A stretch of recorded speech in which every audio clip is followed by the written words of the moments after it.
សួស្តីកូនៗទាំងអស់គ្នាចាថ្ងៃនេះម៉ែមកទៀតហើយប៉ុន្តែថ្ងៃនេះមករឿងប្លែកបន្តិចអ្នកទាំងអស់គ្នាគឺ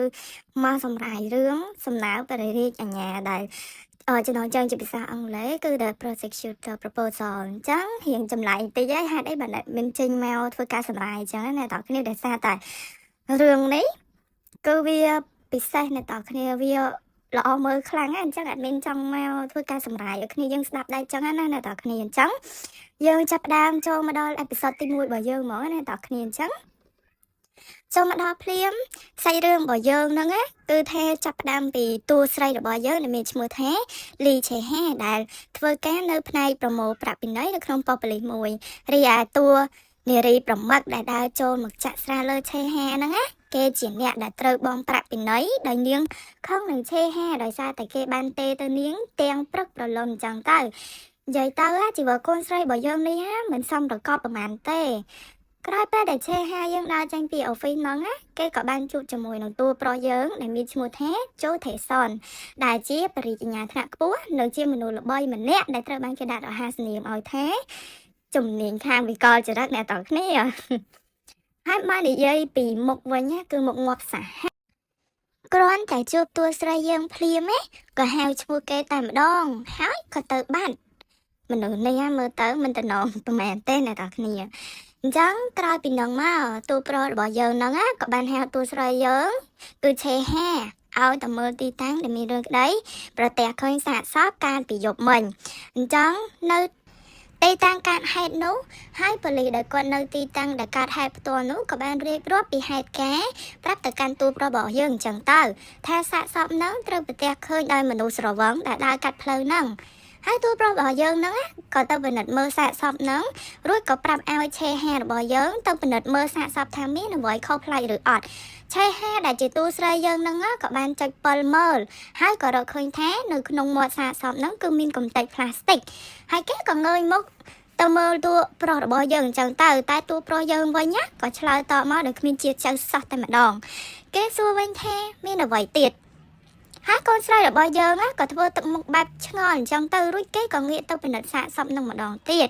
ក៏ឃើញមានស្នាមខ្វាញ់អញ្ចឹងទៅហើយគេក៏ងើយមុខទៅមើលតួប្រុសម្ដងទៀតដែលក្នុងន័យថាគេបានរកឃើញមានស្នាមខ្វាញ់អញ្ចឹងទៅអ្នកទាំងគ្នាក៏ប៉ុន្តែតួប្រុសយើងវិញក៏សួរបកមកម្ដងទៀតថាយ៉ាងម៉េចទៀតតួស្រីយើងធ្វើមុខឆ្ងល់ម្ដងទៀតតួប្រុសយើងក៏បន្តទៀតថាគេចង់បានការវិភាគច្បាស់លាស់ហើយថែមទាំងថាឲ្យតួស្រីយើងទៀតថាគេហៅមកនេះមិនមែនមកប្រមាញ់កំណត់ទេនិយាយរួមទៅគឺត្រជាក់ដូចតកអញ្ចឹងតួប្រុសយើងនេះហើយក្នុងឆតមួយនេះដែរកូនស្រីរបស់យើងហ្នឹងមុនពេលនឹងចាក់ចេញពីកន្លែងកើតហេតុគេក៏បានសង្កេតឃើញថាមានជនសង្ស័យម្នាក់ដែលពាក់អាវខ្មៅគ្របមុខមើលទៅគួរឲ្យសង្ស័យណាស់តែគេក៏មិនសូវចាប់អារម្មណ៍ដែរតមកទៀតហ្នឹងតួប្រុសយើងបន្ទាប់ពីចេះស្ដីបន្ទោឲ្យគេដៀលតួស្រីឡើងមកឆ្អែតហើយក៏ហៅគេតែញ៉ាំអីធ្វើមិនដឹងអញ្ចឹងទៅឥឡូវយើងកាត់មកដល់ឈុតនៅក្នុងឡានវិញតួស្រីរបស់យើងបាននិយាយថាគេពិតជាសប្បាយចិត្តណាស់ដែលបានធ្វើការជាមួយនឹងតួប្រុសនៅថ្ងៃនេះចាប់តាំងពីពេលដែលគេបានឃើញអត្ថបទអំពីតួប្រុសយើងហ្នឹងតាំងពីនៅរៀនសកលមកម្លេះតួស្រីយើងក៏និយាយទៀតថាគេពិតជាគោរពកោតសរសើរទៅលើតួប្រុសយើងមែនទែនតែតួប្រុសយើងឯនោះវិញតបមកដោយត្រជាក់មែនតើគេនិយាយថាគេមិនទាន់បានធ្វើអ្វីមួយដែលស័ក្តិសមនឹងតួស្រីរបស់យើងគួរគោរពកោតសរសើរគេនោះទេព្រោះគេចង់ធ្វើជាប្ររិយអាញាក៏ដោយសារតែគេចង់សម្រាប់ជនល្មើសដែលជាឃាតករដែរព្រោះមានតែខ្លាយជាបរិយអាញាទេដែលគេមានសិទ្ធិពេញលេញអាចដាក់ទោសពួកឃាតករទាំងនោះបានមកដល់ត្រឹមនេះតួប្រុសយើងក៏ស្រមៃទៅដល់អតីតកាលមួយដែលនៅក្នុងនោះគឺមានប៉ូលីសកំពុងតែឲ្យឃាតករធ្វើត្រាប់តាមសកម្មភាពដែលគេបានសម្លាប់មនុស្សតែឃាតករនោះក៏បានប្រកែកថាគេមិនបានធ្វើវាទេកាត់មកបច្ចុប្បន្នវិញតួប្រុសយើងបន្តទៀតថាពួកគេតែងតែនិយាយថាខ្ញុំមិនដឹងទេខ្ញុំមិនបានធ្វើវាទេគ្មានផ្លូវដែលកូនខ្ញុំធ្វើរឿងបែបហ្នឹងទេតួប្រុសក៏ចោទជាសំណួរទៅកាន់តួស្រីបន្តថាវាមិនគួរឲ្យខ្ពើមទេឬតួស្រីរបស់យើងវិញបានត្រឹមតែក្តាប់ដៃជាប់នឹងឯងឯតួប្រុសក៏ដេញតួស្រីយើងចុះពីឡានហើយនិយាយថាជួបគ្នាថ្ងៃស្អែកយី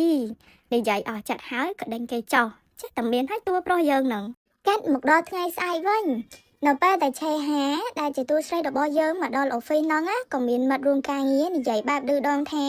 ឆេហាត្រូវបានគេប្រម៉ូទឲ្យឡើងទៅជាអ្នកស៊ើបអង្កេតក្តីជាមួយថេសុនដែលជាតួប្រុសយើងហ្នឹងគឺថាតួស្រីយើងហ្នឹងគ្រាន់តែលឺអញ្ចឹងភ្លាមក៏ប្រញាប់ដើរទៅអូហ្វីសប្រុសរបស់យើងហ្នឹងដើម្បីសួរចូលទៅដល់ភ្លាមគេក៏បានសួរតួប្រុសយើងថាតើមានរឿងអ្វីកើតឡើងតួប្រុសយើងក៏សួរតបវិញថាចង់មានន័យថាម៉េចឆេហាក៏និយាយបន្តថាគេមិនបានទទួលដំណឹងមុនថាគេត្រូវមកធ្វើការជាមួយតួប្រុសទេ